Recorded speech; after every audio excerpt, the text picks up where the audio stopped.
Julia kicked herself, captured again. She was being led down the cell-lined hall by two Betef slavers. Thankfully, the Betef were a silent bunch.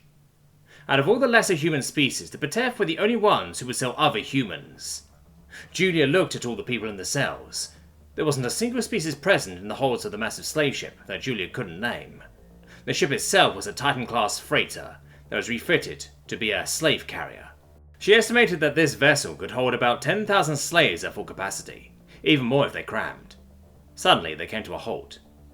"Let's put her in here," one of the slavers said, gesturing to a cell with only one person in it. "Are you sure?" the other slaver said. "That one's killed all the others we put in there." That wasn't something that inspired confidence. Julia looked at the figure sitting in the very back corner, furthest from the door. He was human for sure, but what kind she couldn't tell. His hair was dark and oily, glistening in the dim light. It was obvious that he hadn't seen a bar of soap in a while. So, she was being put in the cell with a stinking, unbathed mass murderer.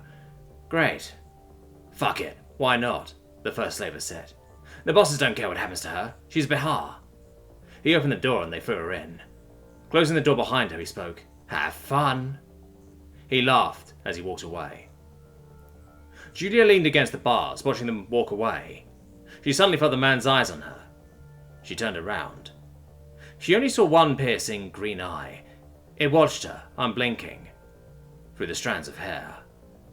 "If you think you can kill me, you've got something else coming," Julia said, winding her stance. The man didn't move, didn't blink. "I don't speak your barbaric tongue, creature." His voice was a low rumble. He spoke in Old High Imperial, a language that has been dead for thousands of years. Julia tilted her head to the side. "Why the hell are you speaking in a dead language?" Suddenly, both eyes were looking at her from behind the hair. "You speak English?" Julia shook her head. "I took Old High Imperial as an extra credit in school. I didn't expect to find someone else who learned it." She sat down by the door, still facing him. "Old High Imperial?" the man asked. "What do you mean? Where am I?" Obviously, he was confused. "You're in a slave ship, currently in the Zeta Quadrant." Julia answered that question first. "As for the first one," she said, thinking, "I don't know how to answer it." "Okay," the man said. "What year is it?" Julia just looked at him like he was an idiot. "It's currently the year 3487 AC. "I needed an Imperial," the man said dryly. "Yeah," Julia said, getting frustrated. "AC is short for after the collapse of the Galactic Empire, dumbass." "Collapse?" the man repeated. "How?" He seemed genuinely shocked. "General decline," Julia said. "Weak rulers, infighting, corruption, that sort of thing." "What year was it when the Empire fell?" The man seemed to be coming to terms with reality. Julia thought back to her classes. "Imperial year 10678, if I remember correctly." "Then I've been on Ice longer than I thought," the man said, thinking. "Do you know of a planet called Argos?" "Argos?" Julia repeated. "Yeah, it's a jungle world, right? It's a resort world?" The planet was one of the go-to destinations. "I need to go to Argos," the man said. "Do you have a working ship?" "I'm not going anywhere with you," Julia said. "I don't know you, and I don't trust you." The man stood up, rising to his full height. He was massive, standing at 7.5 feet tall. He was a warrior, a solid wall of muscle. "I am Marcus of House Zenith, son of Augustus Zenith and Marcella Zenith. I was born on May 6th, Imperial year 6567. And it seems the planet's gone horribly, horribly wrong." Julia blinked. "What?" "So let me get this straight," Julia said. "You are a super soldier from a golden age of the only galaxy-spanning empire in history." "Yes," Marcus said. Julia continued. "And you commanded armies in the name of your emperor?" "Yes," Marcus said. Julia pinched the bridge of her nose. "And the emperor ordered you and several other top officials and soldiers to freeze yourselves?" "Yes," Marcus answered, nodding.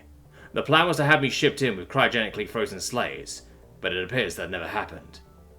"You must be high on something," Julia said. "Cryogenic freezing is a lost technology." "A servant of the Emperor never lies," Marcus rebutted. "And certainly don't partake of any substances."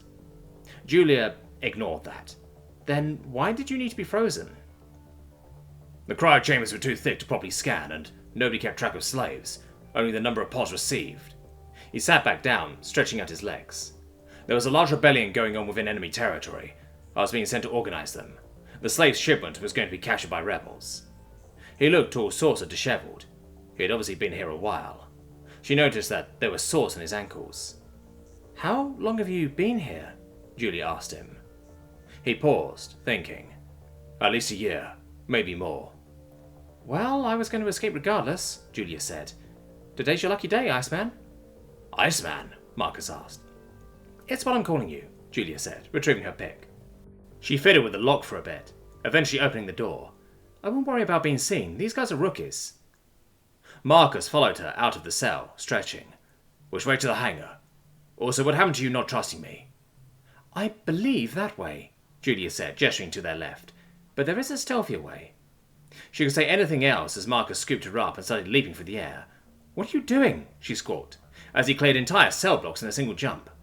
"I'm getting us there faster," Marcus explained. "I have comrades to see to, and you probably have a family waiting for you. Though my family did indulge in slavery, I was never one for owning living things." He landed by a door. "This it?"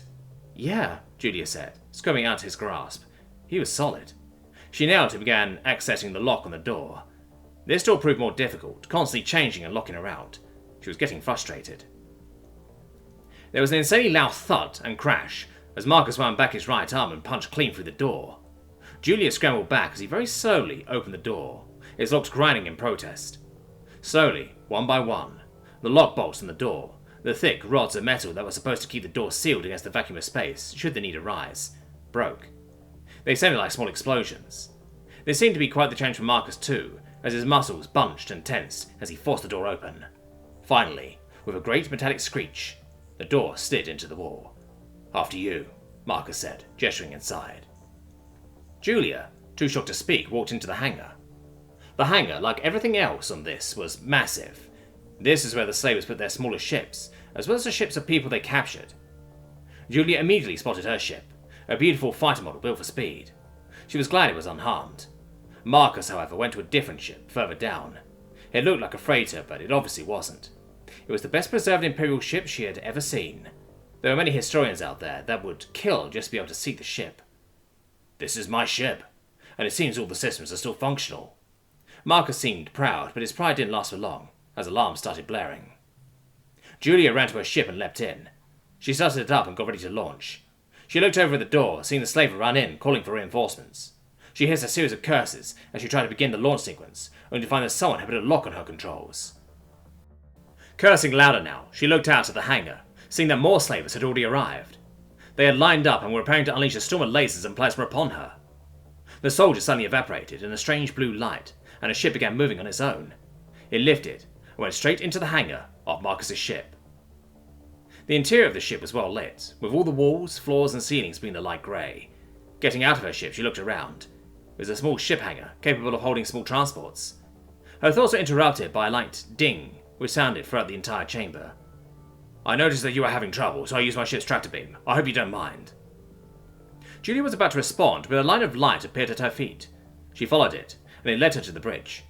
It was a sizable room with seats for the captain, the navigator, the engineer, and 4 other crew members arranged around the wall. The navigator's and engineer seats were in front of the captain's seat, which was in the centre of the room. Marcus turned around in the captain's chair. "What do you think?" "I've never seen anything like it," Julia said, unable to hide her astonishment. "You really weren't lying about anything." If Marcus smiled, she couldn't see it, as he still hadn't uncovered his face. "Yes, it's certainly something." He turned back around, tapping a few buttons on the screen. "You never answered my question about trusting me." Julia held her arms out, gesturing around. "You've demonstrated that you can kill me multiple times already. If you were going to kill me, you would have already done it." She waited for his response. Marcus simply nodded. "I never had the intention of killing you." "Then what about all the others?" Julia asked. Marcus nodded again. "I won't deny that I killed all those others, but I killed because they attacked me first." Julia was skeptical. "I find that hard to believe." Marcus just shrugged. "What do you do for a living?" "I'm a Bahar pirate," Julia said proudly. "I'm Julia Bladebreaker of the Bahar Pirate Confederacy." "So, a pirate," Marcus said. "Both a murderer and a thief is telling me that killing is wrong?" Julia felt her cheeks warm up. "Okay, so maybe I'm not the best person to judge, but I still only kill if it's the last option." "Well, whatever," Marcus said. "They locked the hangar door, so I'm going to do a short-range walk 2 kilometers out." Julia looked at him. "I didn't understand a single word in that sentence." Marcus didn't respond as he punched a few buttons. Then he pressed another button. Julia felt a peculiar energy gather around her, as all of a sudden it felt like she was being torn apart. Then darkness consumed her.